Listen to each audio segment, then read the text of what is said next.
In the courtroom, life can change in a single moment. Gang leaders, men who once ruled the streets with fear, now stand powerless before a judge. Four defendants serve a term of life without parole. As to count 4, the offense of attempted murder. Some break down in tears, wailing as if the weight of justice crushed their last breath. Others stare in shock, frozen, unable to believe their empire has ended. And then, there are those who smile, even laugh, as if life in prison were just another game. These are the raw, unfiltered reactions when gang leaders hear the words, life without parole. Each response tells a story of denial, of rage, of acceptance. But what drives a man to laugh at his own downfall? And why do some collapse to the floor in despair? Stay tuned, because what you're about to see will change the way you look at these gangsters forever. First up is Luis Reyes. The courtroom was silent until the sentence came down. The sentence was 30 years to be served behind bars. For a teenager, it might as well have been life, because that was the maximum the court was allowed to give. Luis Reyes was still trying to act tough, but the deputies moved in. When Luis Reyes learned that he'd be in jail for the next 30 years, you knew just by his body language the bailiffs would have to hold him. His friends tried to hold him. His mother wailed, and then came the scream from behind the closed doors, the sound of a boy who suddenly understood that freedom was gone. Judge Michael Andrews showed no sympathy. He reminded the court that at just 14, Reyes had taken part in a crime so brutal it stunned the community. The robbery, beating, and violation of a 91-year-old woman. Luis Reyes was only 14 years old when police say he formed a gang with 2 others, Carlos Fernandez and Jonathan Rodriguez. Prosecutors told the court that their victim, who was then 91 years old, was left traumatized and scarred for life. The trial was long, the evidence overwhelming. Prosecutors wanted life in prison. They argued that the level of violence called for the harshest punishment available. But the law placed limits. A US Supreme Court decision had ruled that minors could not be sentenced to life without parole. That meant the maximum was decades, not life. Still, the pressure was on Judge Michael Andrews to hand down a punishment that reflected the seriousness of the crime. When sentencing day came, the courtroom was tense. Jonathan Rodriguez had already taken a plea deal, accepting 20 years. But Reyes and Fernandez faced harsher terms. Both stood in shackles. Both had pleaded no contest. The victim listened as the young men offered apologies. Through the headset, she heard them say they were sorry, but the judge did not believe it. He looked at them and said there was no sign of true remorse. I'm sorry. She never know I'm truly sorry. I really am. The judge said that he didn't feel like the men had any remorse. Then came the moment that would define the day. 30 years in prison. That was the sentence for Luis Reyes and Carlos Fernandez. 30 years behind bars. The reaction was instant. Reyes collapsed, his body shaking. Friends tried to hold him as the deputies led him away. His mother wailed, her cries filling the courtroom, and Reyes screamed, his voice echoing as the door shut. It was chaos, raw and unfiltered. The contrast was striking. On one side, the tears of a young man and his family. On the other, the calm voice of a woman who had suffered the worst of it. "I just want it to be over," she said. "I want to move on." For her, the sentencing was not about revenge, it was about closure. The reactions get more dramatic with the next case, which involved David Adam Pate. David Adam Pate stood as the judge announced his sentence. He did not show any remorse. Instead, he smiled. He smiled with what witnesses later called a steady, deliberate grin as the victim's family rose to speak. Each plea, each tear, each quiet demand for justice seemed only to deepen that smile. How does a man wear joy while others weep? People like the devils, man. You devil, man.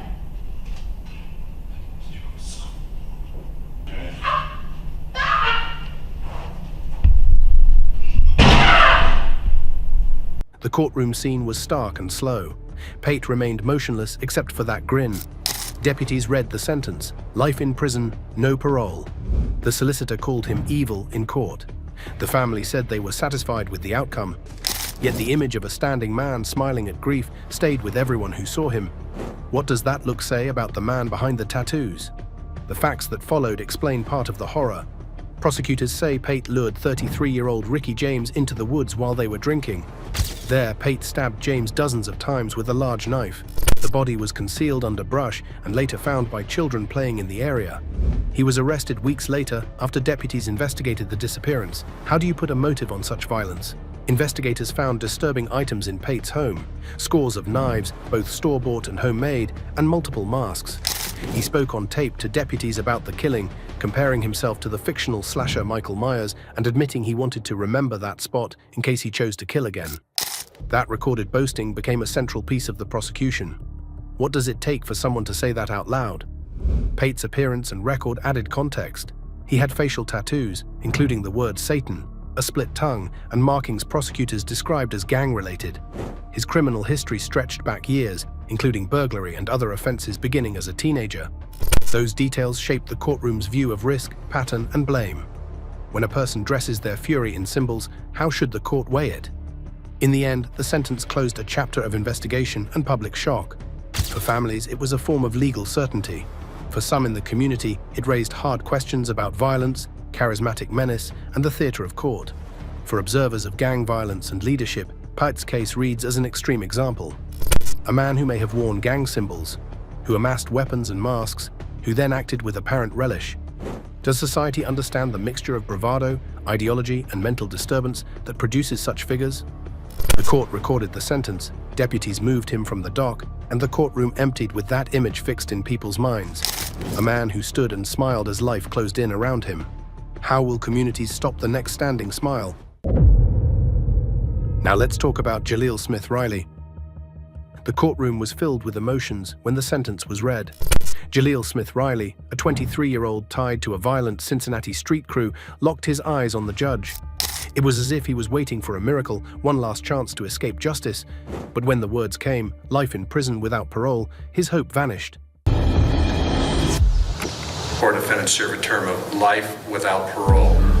As to count 4, the offense of attempted murder. How does a gang leader react when faced with the finality of never walking free again? In this room, the answer was plain. Across from him sat the victims' families. They did not flinch. They had waited nearly 3 years for this moment. Some clutched photographs, others wiped away tears. The tension in the air was heavy.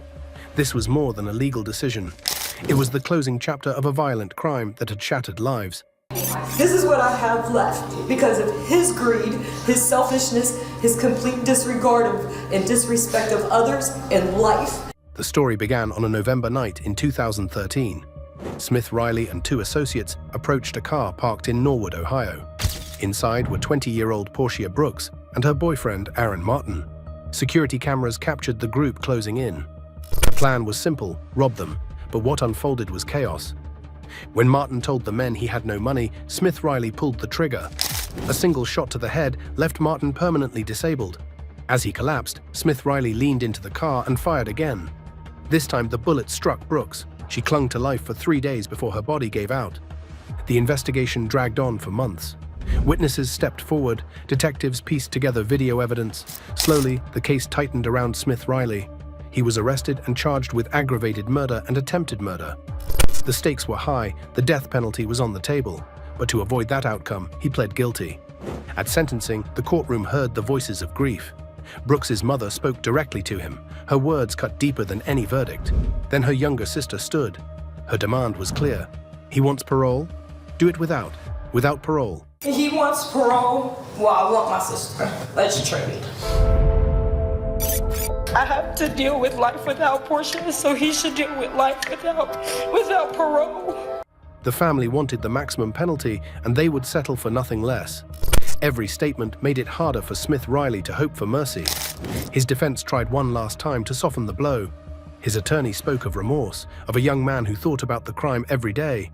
But the judge was not moved. Charles Kubicki reminded the court of the brutality of the act. When the gavel finally came down, Smith Riley's fate was sealed. Life without the possibility of parole. 4 defendants serve a term of life without parole. As to count 4, the offense of attempted murder. The reaction was telling. For a gang figure used to control and fear, the reality of a cell for the rest of his days was crushing. For the families, it was not justice in full, but it was closure. This leads us to the epic Robert Howes at his sentencing. It is interesting how gang leaders who act tough in the streets suddenly become soft when facing judgment in the court. And for Robert Howes, a man police tied to the violent, heartless felons gang, the courtroom would become the place where his violent life finally collapsed.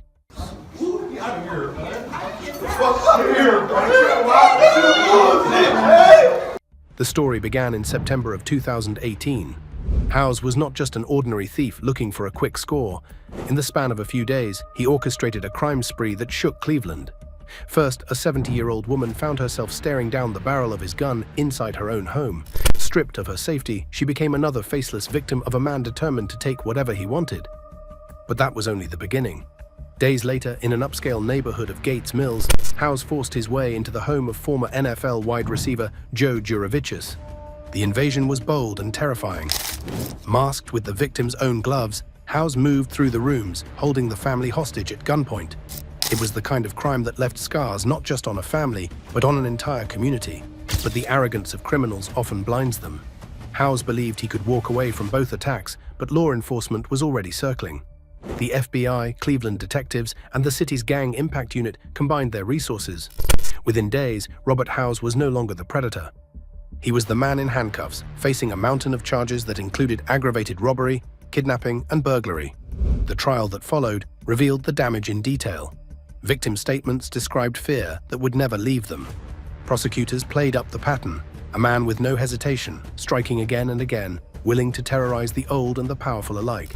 And hovering over all of it was the specter of the heartless felons, a gang born in Ohio's prisons, now spilling violence onto the streets. For the jury, the decision was clear. For Howes, there was no escape. Joe Juravicius made a final statement demanding that the gangbanger be locked up forever and justice served.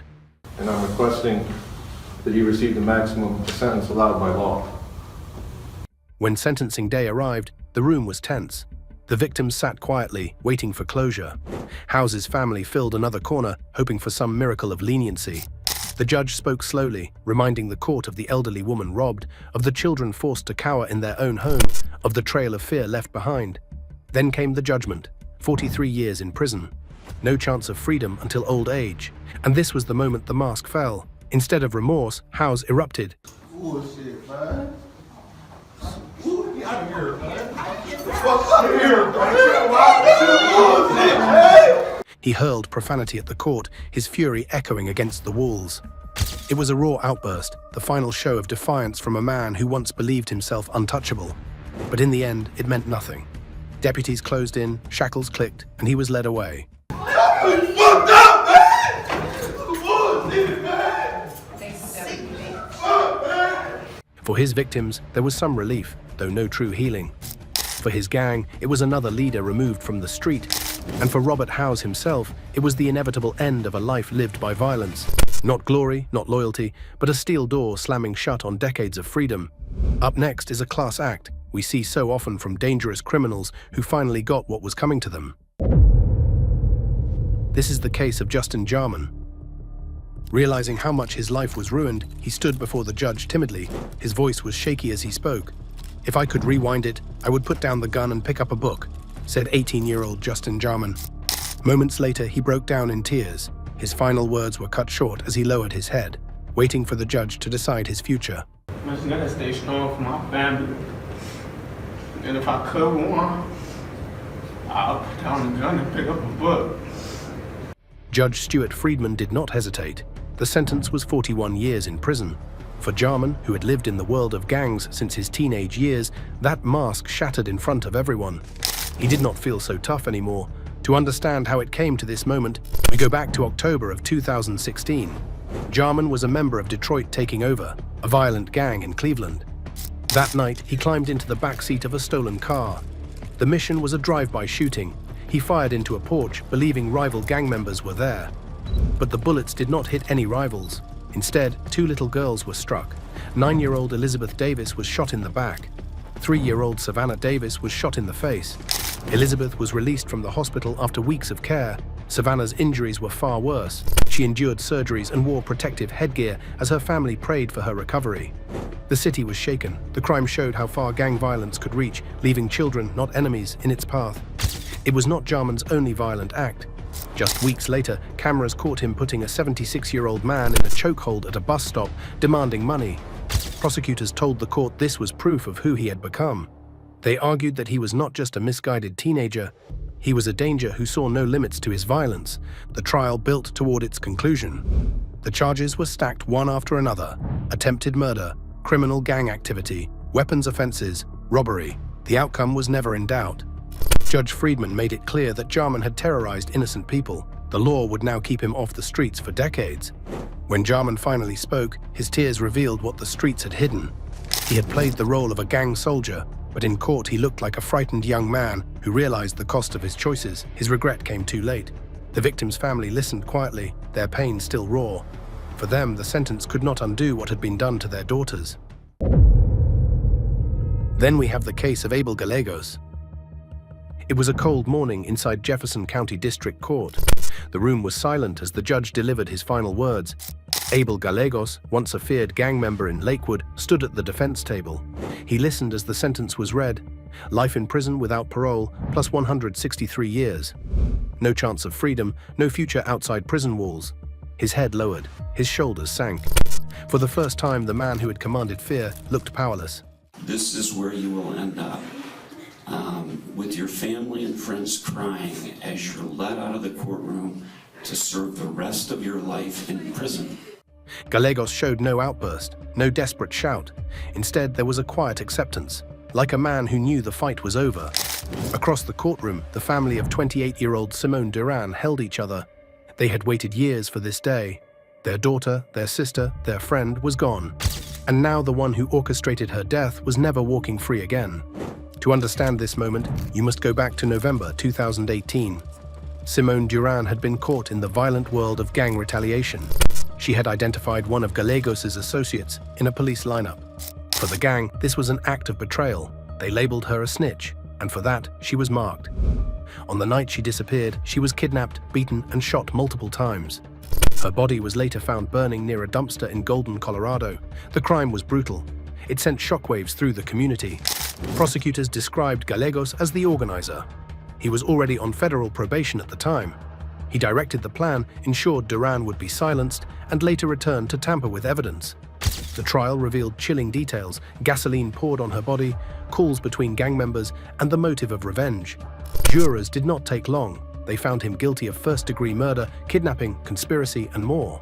Each charge stacked against him like bricks in a wall he could never escape. In court, the judge spoke firmly. He reminded Galagos that life means life. The additional 163 years were not just numbers. They were a message, a statement that this kind of violence will never be tolerated. For the Duran family, it was justice, though no sentence could ever bring Simone back. Her mother cried quietly as the words were spoken. Other relatives voiced their pain, telling Galagos that he had taken away a life full of promise. And so, Abel Galagos was led away in shackles. A gang leader who once believed in loyalty through violence now faced a different reality: a prison cell for the rest of his life.